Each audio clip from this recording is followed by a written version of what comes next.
Good morning, Joey. Thanks for taking some time with us, man. How you doing? Doing well. Thank you guys for having me on. Yeah, hey, tell us about this program. What do you plan on getting out of this thing held virtually starting today?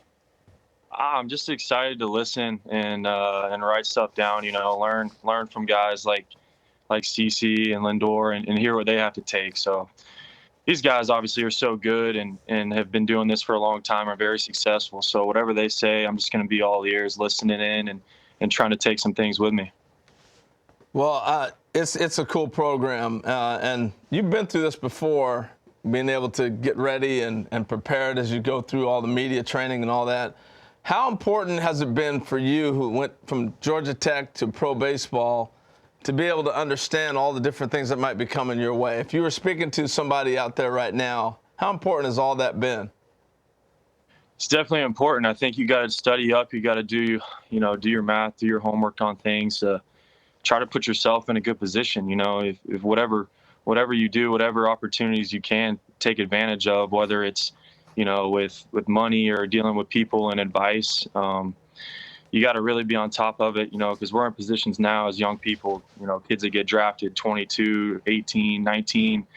You try to take advantage of that and set yourself up for the next 30 years of your life outside of baseball. And I think it's very important. I'm excited to listen and learn. And, I'm kind of bummed out we couldn't go down there this year, but, I'm very honored to be a part of that and study up this afternoon and throughout the week.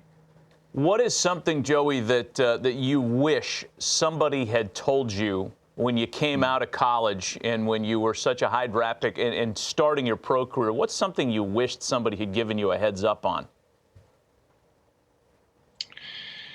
I think when you get, especially being a high pick out of college, all you can think about is trying to get to the big leagues, and that's obviously the goal. But I think, looking back now, it's like I'm coming up on my fourth season, maybe, or second or third full season, and time has just flown by. Thinking about, playing all across the country, playing in, Lake Elsinore, and playing in Erie, Pennsylvania, and just trying to sit back and really enjoy, that journey and how fast things went, because I talked to people and I talked to my buddies and some guys that made debuts this year, and it's just like, wow, it was so crazy. It feels like we were just drafted yesterday, and now, here we are at the helm playing in the big league. So maybe just to slow it down and try to enjoy everything and take every piece of advice.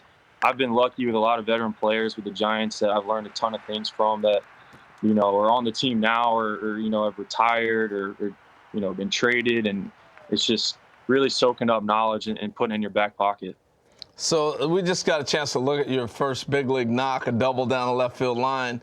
It's an at-bat you'll never forget, and you'll remember that forever, that first hit. So what do you remember? What do you recall that first base hit? I was just, Tehran, being from the Atlanta area, obviously he's been a Brave for so long. I've watched him for so long, and I was like, if I get my first hit off Tehran, I know everyone back home, man, will be fired up, watching the Braves for so long. So I got a good pitch to hit there and took advantage of it. But that's really the only unique thing about it was they started a lefty, but then once Tehran came in, I was like, all right, I got to capitalize off the Atlanta guy that I've been watching for so long.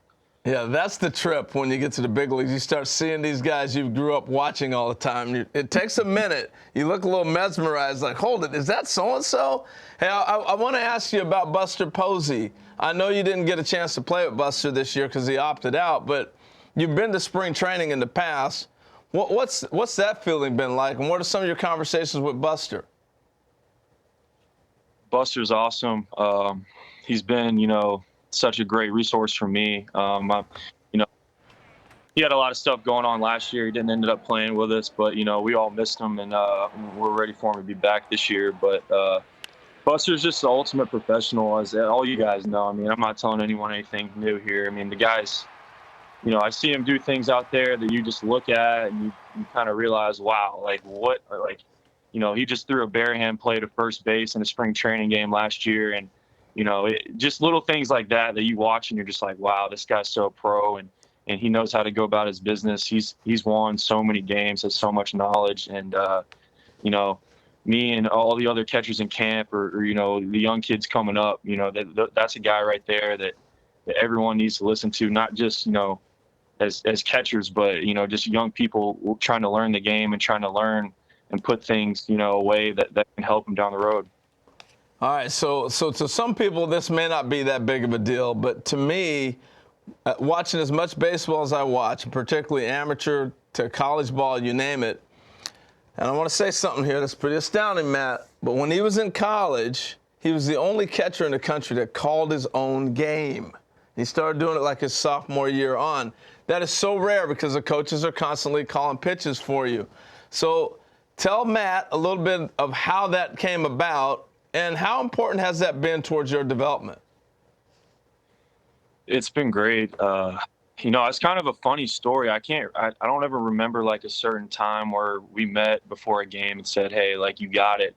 I think it was just during like my sophomore year. Jay Howell, the pitching coach, would signal him in, and eventually, like, I would look over and he wouldn't give me anything. So I was like, all right, well, let's run it from here, and I just quit looking over, and that's kind of how it went, carried into the next year. And that just shows that Danny Hall and Jay Howe, that they had a lot of trust in me. And we had a lot of young pitching, when I was in school there, a lot of high upside guys that, that we had to develop and learn how to pitch. So for them to even put me in that position, it helped me. I know it's certainly guys on the pro side looked at it, and said, wow, that's something cool. So I think that little thing like that right there really helped me and set me up for, trying to figure out how to call pitches in the big leagues. Joey, I'm glad you confirmed the story because I was starting to get a little skeptical. Harold has a way of spinning these, I don't know, we'll call them fish stories. Like he was telling everybody that you saved a small village during an earthquake, 600-foot home run in A ball. That's my guy right Is there there, anything man. out there that you read about yourself that you're like, wait a minute, that's not true, that never happened? Can we clean the record up on anything? Is there any inaccuracies out there? You hear some stuff sometimes, and yeah, there's a lot of stuff out there that's not true, but we don't have to get into that. I try to keep my Got it. Hey man, we appreciate But we that. got the record straight on calling pitches, and I'm telling you right now, I'm on my high horse. College coaches have to understand that is so important. That's cool, man. that catcher to do. That has everybody's attention. Joey, we appreciate the time, man. We're fans of yours. We wish you the best moving forward in your career, and enjoy this rookie symposium. Happy New Year to you. Thanks for being on with us.